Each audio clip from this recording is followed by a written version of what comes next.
नमस्कार। आज हम बात करेंगे भारत के स्वतंत्रता संग्राम के एक ऐसे दौर की जो बहुत ही ज्यादा नाजुक था। ये कहानी है 1942 से 1945 के बीच की, जब दूसरा विश्व युद्ध चल रहा था। इस दौरान कई राजनीतिक बातचीत हुई और मजे की बात यह है कि ये सारी की सारी नाकाम रहीं। लेकिन इन्हीं नाकामियों ने भारत के भविष्य का रास्ता तय कर दिया। चलिए समझते हैं कैसे। तो आज हम क्या क्या देखने वाले हैं। सबसे पहले हम समझेंगे कि वर्ल्ड वॉर II का असर भारत पर कैसे पड़ा। फिर हम बात करेंगे क्रिप्स मिशन की और जानेंगे कि उसका प्रस्ताव क्यों ठुकरा दिया गया। इसके बाद आएगा भारत छोड़ो आंदोलन, एक बहुत बड़ा मोड़। और हाँ, हम ये भी देखेंगे कि कैसे कांग्रेस और मुस्लिम लीग के बीच दूरियां बढ़ती चली गईं और वेविल प्लान का हश्र क्या हुआ। तो चलिए शुरू करते हैं। तो चलिए कहानी की शुरुआत करते हैं उस समय के माहौल से। देखिए, दूसरा विश्व युद्ध शुरू तो हुआ था यूरोप में, लेकिन अब ये कोई दूर की लड़ाई नहीं रह गई थी। ये एक ग्लोबल कॉन्फ्लिक्ट बन चुका था और इसकी आग, आप कह सकते हैं, भारत के दरवाजे पर दस्तक दे रही थी। तो यहाँ एक बड़ा सवाल खड़ा होता है, आखिर 1942 आते आते ऐसा क्या बदल गया कि ब्रिटेन को अचानक भारत के साथ की इतनी ज्यादा जरूरत महसूस होने लगी। देखिए, वजह साफ थी। युद्ध में ब्रिटेन की हालत पतली हो रही थी। दूसरी तरफ जापान वो बिजली की रफ्तार से आगे बढ़ रहा था। एक एक करके उसने पूरे साउथ ईस्ट एशिया पर कब्जा कर लिया था और अब जापानी सेना भारत के बॉर्डर पर आकर खड़ी हो गई थी। मतलब अब ये लड़ाई सिर्फ यूरोप की नहीं थी, ये भारत के लिए एक सीधा साक्षात खतरा बन चुकी थी। और इसी डर ने अंग्रेजों को मजबूर किया कि वो भारतीयों का साथ हासिल करें, किसी भी कीमत पर। तो इस बिगड़ते हुए माहौल में और भारतीयों का साथ पाने के लिए अंग्रेजों ने एक बड़ी चाल चली। उन्होंने सर स्टैफर्ड क्रिप्स की लीडरशिप में एक मिशन भारत भेजा। इसी को हम सब क्रिप्स मिशन के नाम से जानते हैं। अच्छा, तो क्रिप्स मिशन का मेन ऑफर क्या था? उन्होंने कहा कि हम भारत को डोमिनियन स्टेटस देंगे। अब इसका मतलब क्या है? सीधा सा मतलब ये था कि भारत को अपना शासन चलाने की छूट तो मिल जाएगी, लेकिन वो रहेगा ब्रिटिश एम्पायर के अंडर ही। मतलब पूरी आजादी नहीं। और बस यहीं पर सारी बात अटक गई।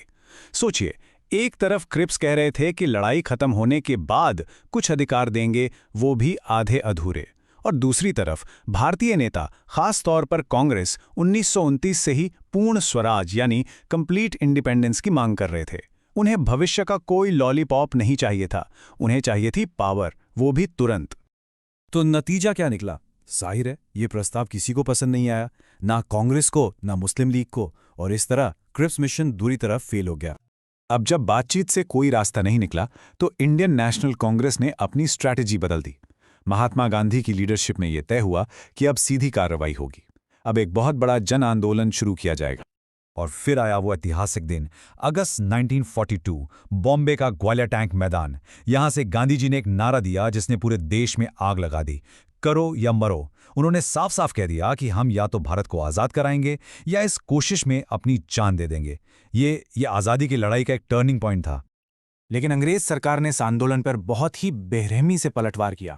पूरे देश में हिंसा भड़क उठी और ब्रिटिश हुकूमत ने अपनी पूरी ताकत से इस आंदोलन को कुचलने की कोशिश की।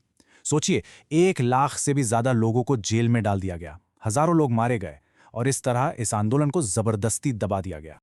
तो देखिए, एक लड़ाई तो चली रही थी भारत और अंग्रेजों के बीच, लेकिन इसी के साथ साथ भारत के अंदर भी एक और बड़ी खाई गहरी होती जा रही थी, और ये खाई थी कांग्रेस और मुस्लिम लीग के बीच। इस खाई को पाटने के लिए 1944 में एक कोशिश हुई।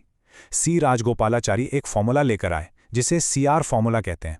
प्लान कुछ ऐसा था, पहला, कांग्रेस और मुस्लिम लीग मिलकर आज़ादी के लिए लड़ेंगे। दूसरा, लड़ाई के बाद एक कमीशन बनेगा जो मुस्लिम मेजॉरिटी वाले इलाके तय करेगा। तीसरा, उन इलाकों में सभी लोगों से वोटिंग कराई जाएगी कि वो अलग होना चाहते हैं या नहीं। और चौथा, अगर बंटवारा होता भी है तो डिफेंस और कॉमर्स जैसे ज़रूरी मुद्दे दोनों मिलकर संभालेंगे। प्लान सुनने में तो ठीक लग रहा था, लेकिन ये भी एक छोटी सी बात पर आकर अटक गया।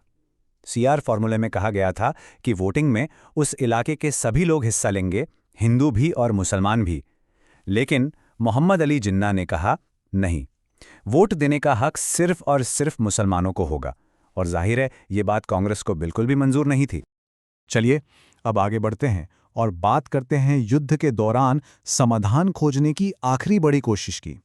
साल था 1945, जगह थी शिमला, और प्रस्ताव लेकर आए थे उस वक्त के वॉइसरॉय लॉर्ड वेवेल। वेवेल का प्लान था एक नई एग्जीक्यूटिव काउंसिल बनाने का। इसमें वाइसरॉय और कमांडर इन चीफ को छोड़कर बाकी सारे के सारे मेंबर भारतीय होंगे और इस प्लान की सबसे खास बात थी बैलेंस रिप्रेजेंटेशन, मतलब काउंसिल में सवर्ण हिंदुओं और मुसलमानों को बराबर सीटें मिलेंगी, 6-6। लेकिन ये कोशिश भी एक ही जिद पर आकर फेल हो गई। देखिए, वेवल के प्लान के हिसाब से मुस्लिम मेंबर्स को कोई भी पार्टी नॉमिनेट कर सकती थी, कांग्रेस भी, यूनियनिस्ट पार्टी भी। पर मुस्लिम लीग ने कहा, बिल्कुल नहीं, सारे के सारे मुस्लिम मेंबर्स को सिर्फ और सिर्फ मुस्लिम लीग ही चुनेगी। अब ये बात कांग्रेस कैसे मान लेती? इसका तो सीधा मतलब होता कि कांग्रेस में जो मुस्लिम नेता हैं, उनकी कोई जगह ही नहीं है। और बस इसी एक बात पर मामला अटक गया। वेवल प्लान भी फेल हो गया और शिमला कॉन्फ्रेंस भी। और जो राजनीतिक डेडलॉक था, वो अब पहले से भी कहीं ज्यादा गहरा हो गया था। तो इन 4 सालों में क्या हुआ? इतनी सारी बातचीत, इतने सारे प्लान, सब फेल। तो आखिर हम पहुंचे कहां? चलिए इस पूरे दौर का निचोड़ समझते हैं। देखिए, इस पूरे दौर से कुछ बातें साफ हो गई। पहली, अंग्रेजों ने जो भी ऑफर दिए वो हमेशा बहुत कम और बहुत देर से वाले थे। दूसरी, कांग्रेस एक अखंड और आज़ाद भारत की अपनी मांग पर और भी ज्यादा मजबूत हो गई। तीसरी, मुस्लिम लीग एक अलग देश पाकिस्तान की अपनी मांग पर और भी ज्यादा अड़ गई। और नतीजा यह हुआ कि 1945 आते आते इन राजनीतिक पार्टियों के बीच की खाई इतनी गहरी हो चुकी थी जितनी 1942 में किसी ने सोची भी नहीं होगी। और ये सब कुछ हमें एक बहुत बड़े और मुश्किल सवाल के सामने लाकर खड़ा कर देता है। जब समझौते की हर एक कोशिश फेल हो रही थी, तो क्या भारत का राजनीतिक बंटवारा अब लगभग तय हो चुका था? अगर आप इसी वीडियो के बेस्ट क्वालिटी नोट्स चाहते हैं तो इस टेलीग्राम चैनल को ज्वाइन करें। चैनल का लिंक डिस्क्रिप्शन बॉक्स में दिया गया है।